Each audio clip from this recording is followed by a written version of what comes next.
మన హోదాను చూసి, మన అంతస్తులను చూసి, మన ఐశ్వర్యమును చూసి, ప్రాముఖ్యంగా మన యొక్క జీవితాలను పరీక్షించి మనకు ఎవరు సాధారణంగా మనల్ని ఎవరు కూడా దగ్గరికి రానివ్వని పరిస్థితులు కూడా మనకు చాలా స్పష్టంగా కనిపిస్తూ ఉంటాయి.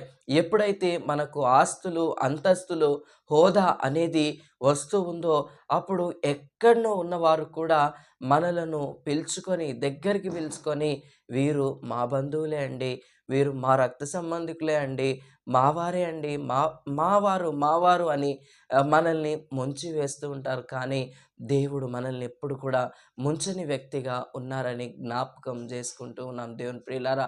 అందుకే ఆయన ఆపత్కాలములో ఆయన మనకు నమ్ముకొనదగిన దేవుడు. కొండల తట్టు నా కనులెత్తుచున్నాను, నాకు సహాయం ఎక్కడి నుండి వచ్చును అనగా, భూమి ఆకాశములను సృజించిన యెహోవా వలననే నాకు ఆ యొక్క